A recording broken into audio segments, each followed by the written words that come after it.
Good afternoon. I'm sorry, good morning, everybody. My name is John Farnsworth. I'm a senior analyst here at Sidoti & Company.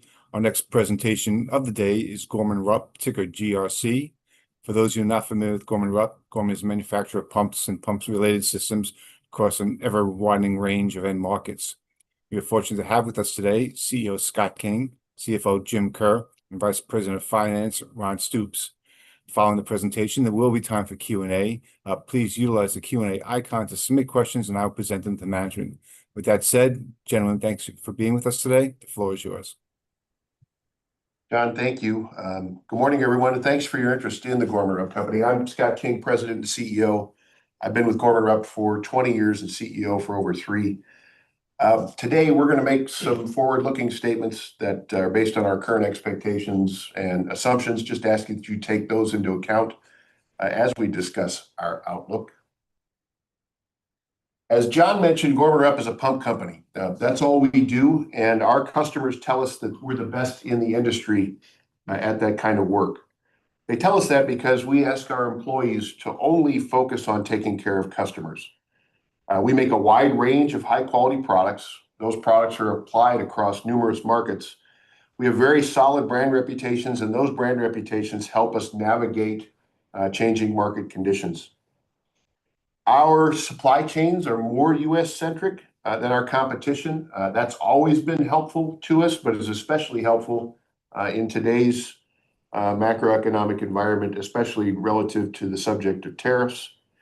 Gorman-Rupp has an outstanding dividend track record, 300 consecutive dividend payments quarterly in our history, and 52 consecutive years of increased payments to shareholders. And we're doing a pretty solid job of growing, whether that's through our own organic growth or additional inorganic growth through acquisitions over the years. So pumps are vital to our daily lives. You use our products every day, even though you may not know that you use them. We deliver irrigation and potable water, irrigation to farmers' fields and potable water to municipalities. We transport and collect and help treat wastewater. We transfer jet fuel and diesel fuel within critical mission applications. Our products are used in heating, ventilation, and air conditioning applications, in industrial applications, in some high-tech applications like transportation and computer cooling, and in supplementing fire suppression systems in industrial and commercial facilities. The applications really are numerous, and we benefit from the variety of products that we manufacture. The pump industry is extremely fragmented. We believe it's about an $80 billion annual industry globally or around the world each year. And as a result of its fragmentation, that has presented a number of opportunities for us to make acquisitions of pump companies over our history. There literally are hundreds of pump companies around the world, and demand is continuing to increase at levels higher than GDP as the world modernizes and as demand for moving the fluids continues to grow. The company has a pretty storied history. In 1933, J.C. Gorman and Herb Rupp were both unemployed in Mansfield, Ohio. That's not a great time to be unemployed for those of you who are history buffs. That's the height of the Great Depression. They borrowed $1,500 here locally, and Gorman-Rupp has grown into that $1,500 into what we are today, with a start of an innovation Mr. Rupp came up with to help a pump prime itself better. Our growth into what we are today has been both organic and supplemented by numerous acquisitions, including our most recent. In 2022, we bought Fill-Rite from the Tuthill Corporation. Fill-Rite is North America's leading provider of fuel transfer pumps for farmers and contractors, and it's been a great acquisition, and we're pleased to have it as part of the company. The mission statement that's at the top right hand of this slide has been the same since Mr. Rupp and Mr. Gorman got together in 1933. We don't have any plans of changing it. I think it's important enough that I'll actually read it. And that's to provide a quality product, competitively priced, delivered on time, backed by reliable service, at a profit that provides an equitable return to our shareholders, as well as providing our employees with competitive wages and benefits. I think it took a lot of foresight to come up with a mission statement like that in 1933. I think we've done a good job of living up to it, and certainly don't have any plans to change it. So within the company, the 6 world-class brands that are across the bottom of this page span multiple locations, and those locations allow us to provide localized solutions while maintaining high standards of quality and service for our customers. Our operating model is designed to ensure efficiency and effectiveness across all functions while focusing on taking care of customers. It really starts with culture on the left side of this slide. We make high-quality products. We have well-trained employees who are enabled to take care of customers, and those employees are incentivized by profit sharing at every level of the company. We train our distributors heavily. We have high levels of product availability and inventory, and we stay active in the communities where we operate because we want them to be nice places to live and work. We attempt to keep most administrative aspects of the business at the corporate level, the area that's at the green in the top portion of this slide. We don't want our operating leaders to have to be concerned about things like IT, benefits, cash management, investor relations, those kinds of things, and instead allow them to focus on the things that are in the blue section at the bottom right. Those employees at the local level can respond swiftly to market changes and customer needs and ensure that we continue to take care of customers to grow. Diversity in our product offering is really a key strength of Gorman-Rupp. We manufacture pumps that you can hold in your hand, like the one on the bottom left of this slide, that cool server racks with pumps, and then we make pumps that move over 1 million gallons of stormwater per minute, and really everywhere in between. The one at the bottom right-hand slide is a good example of something that can move 1 million gallons per minute. The diversity of this product line allows us to capitalize on opportunities across different industries, even during challenging economic conditions. We don't always know where a pump is applied, but this is a pretty reasonable representation of the markets we serve. It's rare that all of the markets are up at the same time, but it's also extremely rare that they would all be down at the same time. The application of pumps across a wide array of application really reduces risk during economic cycles. And when economic cycles are strong, the diversity of the product allows us to take advantage of all these markets. Gorman-Rupp primarily sells its products through a distribution and sales rep. There really isn't a concentration within one particular distributor.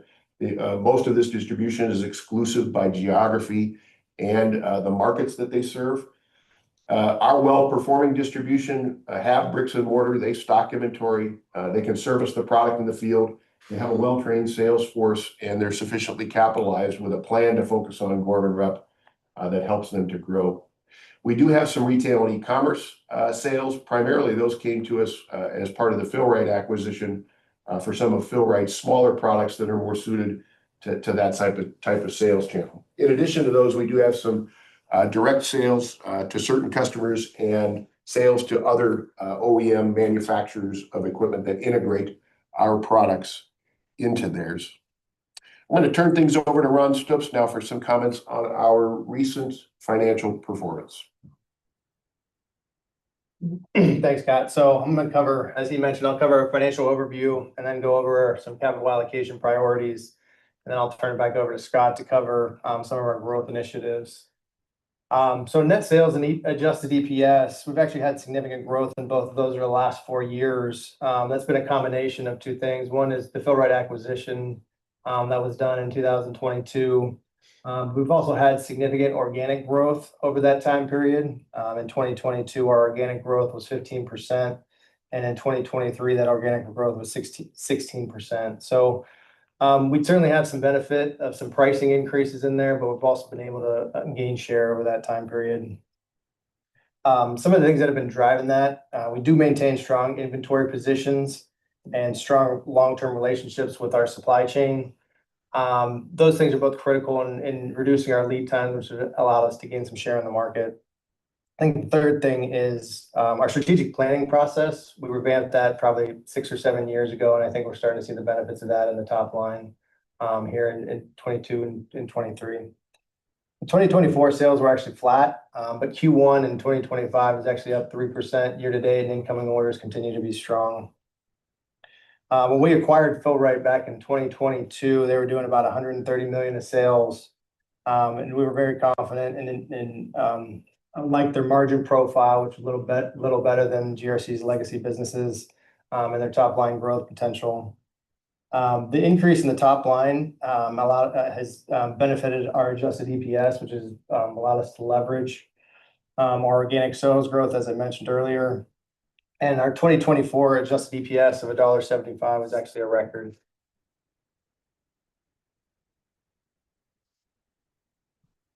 Both adjusted EBITDA in terms of dollar and a percent of sales have increased significantly with our top line growth. In 2024, adjusted EBITDA was a record of nearly 125 million. The increase in 2024 from 2023 was impressive, given that our sales were relatively flat, and it actually got us up to 18 or close to 19% of sales. And then a little bit on our Q1 P&L for 2025. As I mentioned, sales increased 3% over the same period last year. The biggest contributors to that were our municipal and repair markets, which benefited from ongoing infrastructure investment. That's actually been a tailwind for us over the last several quarters.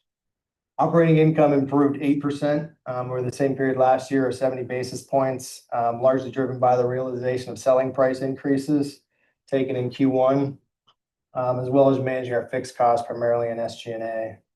So when combined with the interest savings, which I'll cover a little bit more about that here in a minute, our EPS was up 16 cents, which is over a 50% increase over the same period last year. So incoming orders and backlog. Our incoming orders have remained strong, and as a result, our backlog has stayed at a pretty healthy level. 2024 gross incoming orders were up 6.8% compared to 2023, and that was across most of our major markets.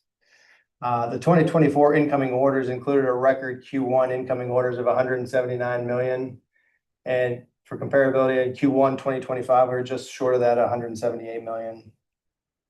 So backlog at the end of the year, at the end of 2024, was 206 million, and that actually increased to 218 million at the end of Q1, given the strong incoming orders, which positions us well for the remainder of 2025. A little bit on the balance sheet. If we look at our leverage, prior to the acquisition of Fill-Rite in 2022, the company was actually debt-free and has been debt-free for most of its history.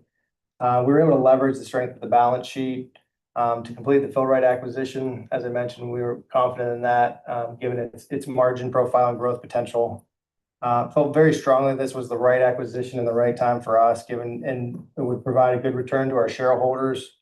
And we were confident in our ability of the legacy businesses as well as Fill-Rite to generate cash and use that cash to bring down the leverage. Our leverage has actually come down as planned, as you can see on the slide. It's actually a little bit ahead of schedule. In addition to the improved EBITDA, which I had already covered earlier, our debt has actually decreased. That was decreased by 43 million in 2024, and expect something similar in 2025, with 15 million already coming through Q1. Our improved leverage allowed us to refinance our debt, which we did in May of last year. It was May in 2024. As part of that, we amended and extended our existing term loan facility and did a small fixed rate private placement. This reduced our debt and allowed us to eliminate our high interest unsecured debt. The net result of this is an annual savings about over $7 million in interest expense. If you look at our Q1 2025 results, we're showing improvement of about $4 million in interest, and that was in comparison to the refinancing structure we had in Q1 of 2024. So we'll continue to see a benefit as we move into Q2, but that's going to be tougher as we get into Q3 and Q4 and get comparability on our refinance after the refinancing. We do have an interest rate swap on half of the senior term loan. So all told, about 50% of our debt is variable and 50% is fixed.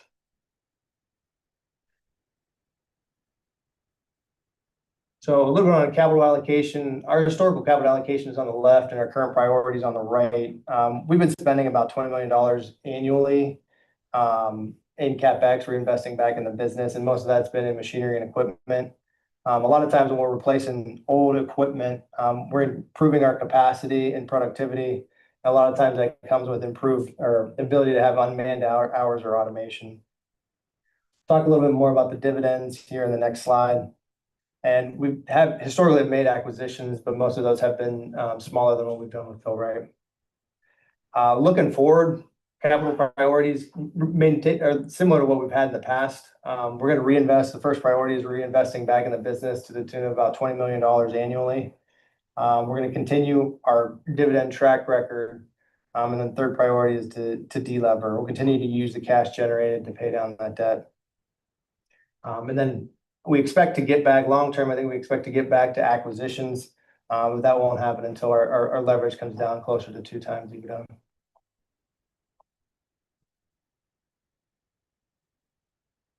As I mentioned, we have a long history of dividends. It's actually over 75 years of consecutive quarterly dividends and 52 years of dividend increases. That puts us in the top 50 of all U.S. publicly traded companies, often referred to as a dividend king.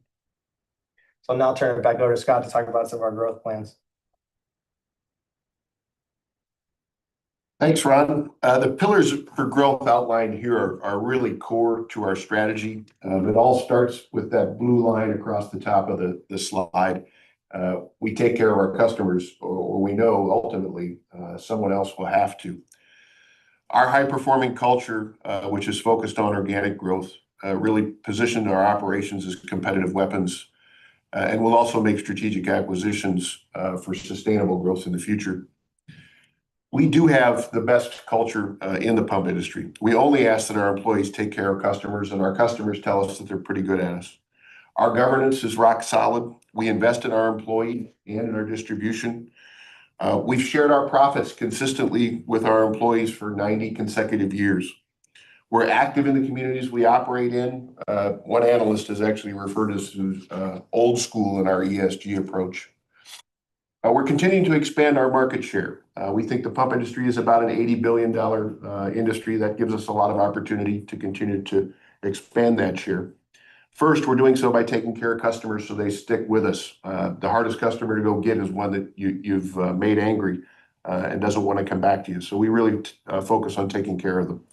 We also continue to innovate and make new products that our customers see value in, and we train and educate our employees and our distribution to make sure they're the most knowledgeable people in the industry.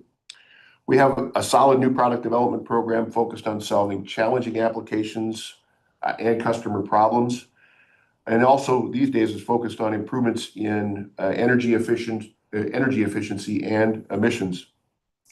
Whether we're in our facilities, at distributors' facilities, or at customer locations, Gorman-Rupp offers the industry's best training on the proper selection and application of pumps.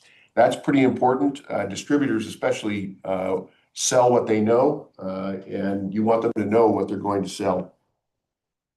International growth continues to present a significant opportunity for the company. By leveraging our existing facilities and expanding our distribution network, we're capitalizing on favorable market drivers such as population growth, increasing infrastructure needs across regions. And today, approximately 1/4 of our sales are outside of the United States, and we expect that portion to continue to grow. Our operations are well invested in. They carry inventory to support customers. After all, pumps are usually emergency purchases. We sell through the best distribution in the industry, and we offer industry-leading technical expertise. I just finished a term as chairman of the Pump Industry Association, which is called the Hydraulic Institute, and technical standards development for the Hydraulic Institute is led by one of our directors of engineering. The company's history of supplementing growth through acquisitions is going to be a continued strategic priority over time. By selectively acquiring companies that complement our existing product lines, we enhance our capabilities and drive long-term growth. We develop a strong reputation in the industry as being a good place for a pump company to land once it becomes available. So in summary, customers tell us we're the best pump company that they deal with. Our culture really does set us apart from the industry. We've done a good job of growing recently, and we're well positioned to continue to grow both organically and at some point through further acquisitions in the future. We have a strong track record of both reinvesting in our business and in returning capital to shareholders. Thanks for your attention today, and we'll turn things back over to John. I'd be happy to take questions today. Thank you, Scott. Thank you, Ron. If you have a question, please type it in the Q&A box and I'll present to management. Gentlemen, I'd like to start off with some of your opening comments, Scott, about the tariff environment. You've had a couple of months to absorb the potential impacts. Can you kind of share with us how it's impacting your industry? Well, it's impacting the industry in a much broader way than it's impacting Gorman-Rupp, because our supply chains are more U.S.-centric than a lot of our competition. We've always wanted to be in a place where our supply chains were U.S.-centric. That always made sense to us. During COVID, as an example, that was certainly an advantage. It helped us gain market share through COVID. We think it's going to help us gain market share as now the U.S. is taking a bit more aggressive approach in making sure that product from some lower cost countries isn't dumped in the United States, and certainly should help us continue to be more competitive. We're not going to attempt to gild the lily with pricing as we go through this. We'll be fair about pricing with customers and view it as an opportunity for us to continue to increase volumes and shares, which should also help us from a margin standpoint, expand our margins a bit as we increase volume in our existing facilities.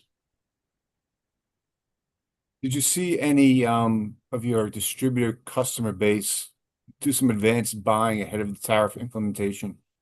Not really, no.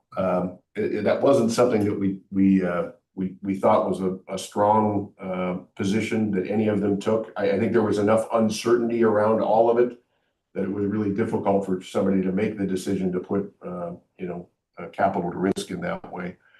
As we've seen, I don't want to call it certainty yet, it still seems to be pretty uncertain, but as we've seen, I guess, less uncertainty, demand's held up really quite well. So I think we're pleased with where things stand. We like the quality of our backlog today. It's substantial, and it's timed well. The things that should be coming in and out of our order book quickly are doing so. The things that are longer lead and require some custom work and longer gestations are in the backlog. So we like the backlog, and customers' distribution continue to tell us that they're pretty optimistic about things looking forward. Since you touched on it, can you talk a little bit more about the backlog profile? I know we've characterized it in the past as elevated relative to historic norms. Do you think there's a reset going on? Is it a market share grab? What can you attribute that high backlog level relative to, at least certainly recent normal levels? Yeah. So I do think we have taken market share. So that's a thing. If I go back to prior to, let's go back to 2021, we think we were slightly less than 0.5% of the world's pump market. Now we think we're slightly less than 1% of the world's pump market, which is great. So market share is a factor in it. In addition, the municipal market has been extremely strong, and those tend to be longer lead projects. And so that has a factor in increasing backlogs over a period of time. Still, about 75% of our backlog tends to ship within 6 months, and almost all of it ships within a year of a period of time. Of course, repair parts, we want to generally be available today if a customer needs them. Question from the audience about the importance of customer relationships. You touched on that in the presentation. Yes. Maybe about the price sensitivity. Can you talk a little bit about price sensitivity versus reliability? What matters most to the customer? So there is some price sensitivity, certainly with repair parts. But we're not the least expensive pump manufacturer in the business. We really don't intend to be, because we make very high quality products. We stand behind them. They're going to last. People buy them on a value proposition as opposed to on price. One could advance pump repair part prices to the point where customers would be annoyed that the cost of that repair was so substantial compared to the cost of a new pump. So we're mindful of that as we price repair parts. Do we get pushback? The industry's pretty stable. It's been around for a long time. The pricing models are pretty consistent, and so we have stickiness in pricing. We don't get a lot of pushback when it's necessary to raise prices, but we also have very solid knowledge of what our costs are, and base our decisions on pricing, knowing what the cost drivers and inflationary pressures are within the business. And so, today maybe we're less impacted by tariffs than some of our competition, but there are still other inflationary pressures out there. Wages, healthcare, energy, things like that are continuing to go up. And so we're mindful of what all of those things are and factor them into our pricing decisions. Certainly. You also touched on, I'm sorry, Ron brought this up, that M&A would likely pick up when you got the leverage ratio maybe below 2. Can you talk a little bit about, do you have potential candidates set up, or you're waiting to get to that threshold first? What's your thought about M&A size, scope, timing? Yeah. So in the longer version of the investor relations deck, which is out on Gorman-Rupp.com, we do lay out the criteria we look at for acquisitions. Gorman-Rupp, over its long history, has developed a strong reputation of being a good place for a pump company to land when the owners are no longer interested or able to keep it. We do a pretty good job of treating employees well as they become part of the organization, of focusing on customers and not taking our eye off the ball of a great business that we were interested in buying. As a result of that reputation, we get a look at a lot of things. Jim, Ron, and I are staying pretty active in looking at opportunities, while being honest with ourselves about our readiness of doing that.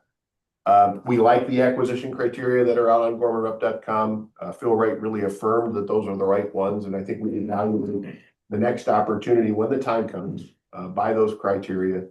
I don't know that I'd ever see us going, back up to a 4.8 times leverage. Phil Wright was kind of we were out fishing. We caught a whale, if you will, and it's been great. It's been a wonderful addition to the company. I think our target size would be, something a little smaller than that, at least from a leverage standpoint. I don't know that I'd see us, going up to anything near 4. And our readiness is purely from a financial standpoint. Operationally, we would have been ready a year ago, or either even longer than that. Yeah, the integration of that business was really smooth. Yeah, we've got that part down pretty well. We've got a good playbook for that. So once we get leverage down, we'll get back to it. But we'll also be patient too. We're not going to force one and do one to do one. We're going to wait for the right one. Yeah. Makes sense, Jim. I guess one last question. How do you think about new product development in light of what you just said about M&A? Introducing new products, entering new markets. Is it more internally developed, or maybe there is some benefit to doing strategic M&A that comes with a client list that gets you into a market faster? We view new product development as continuing to lead in the niches for the product types that we have. So as an example, in 1933, Herb Rupp came up with a way to make a pump prime itself better. Gorman-Rupp today continues to be the leader in self-priming pump technology, and we're continuing to innovate and focus our R&D around self-priming pump technology. Phil Wright was a good example of why that fit well with us. Phil Wright is a rotary vane fuel transfer pump that generally handles somewhere between 3 and 35 gallons per minute in fuel transfer. We were familiar with fuel transfer because we make products that the military and aircraft refuelers use for 50 gallons per minute and up in a centrifugal pump technology, but we didn't have a rotary vane pump technology, and so it made sense for us to acquire that type of technology as opposed to try and develop it internally. Where our centrifugal fueler technology, we're continuing to innovate in that. So now Phil Wright will continue to innovate around rotary vane fuel transfer. So I think that's how we think about it. For pump types that we're familiar with and we know, we're going to continue to research and add additional capabilities around those that solve customer problems. That's really the main driver. The customer that is having a challenge, how do we solve those problems? And then let's go acquire products that are complementary to the ones we have in, and it likely, John, in markets that we know. Makes sense. Gentlemen, we're just about out of time. Any closing remarks? I would just appreciate everybody's attention today, and if you have other questions, certainly feel free to get them to John. We're happy to interact as we go forward, and we appreciate Thank you. Thank you. Thank you all. If you have any questions, I'll filter the management, but